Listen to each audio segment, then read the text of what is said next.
വെളുത്തൂർ നമ്പോർക്കാവ് ഭഗവതി ക്ഷേത്രത്തിലെ മേടഭരണി കാർത്തികവേല ആഘോഷം ഏപ്രിൽ 12-ന് ആരംഭിക്കുമെന്ന് ഭാരവാഹികൾ വാർത്താസമ്മേളനത്തിൽ പറഞ്ഞു. ഏപ്രിൽ 18-ന് നടത്തുന്ന പുറത്തേക്ക് പഞ്ചവാദ്യത്തോടെയുള്ള എഴുന്നള്ളിപ്പിന് ചോറ്റാനിക്കര വിജയന്മാരാരും തിരിച്ച് മേളത്തോടെയുള്ള എഴുന്നള്ളിപ്പിന് ചേരാനെല്ലൂർ ശങ്കരൻകുട്ടിമാരാരും രാത്രിവേല എഴുന്നള്ളിപ്പിന് പഞ്ചവാദ്യത്തിന് ചോറ്റാനിക്കര നന്ദപ്പന്മാരാരും പ്രാമാണികരാകും. 12-ന് 6:30-ന് കൊടിയേറ്റം, 7-ന് കമ്പക്കെട്ട്, 7:30-ന് ബാല എന്നിവ നടക്കും.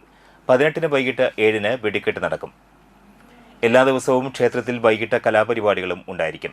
വിവിധ ടീമുകളിലായി 1000-ഓളം കലാകാരന്മാർ പങ്കെടുക്കും. 19-ന് കാർത്തികവേല നടക്കുമെന്ന് Devaswom president Ramachandran Karuthethil, secretary K Ravi, K Krishnakumar, Mohandas Tharakath എന്നിവർ പറഞ്ഞു. മേടഭരണി കാർത്തിക വേലാഘോഷ നമ്പോർക്കാവ് ക്ഷേത്രത്തിൽ 12-ാം തീയതി, അതായത് മറ്റന്നാൾ കൊടിയേറ്റത്തോടു കൂടിയിട്ടാണ് അവിടുത്തെ പരിപാടികൾ ആരംഭിക്കുന്നത്.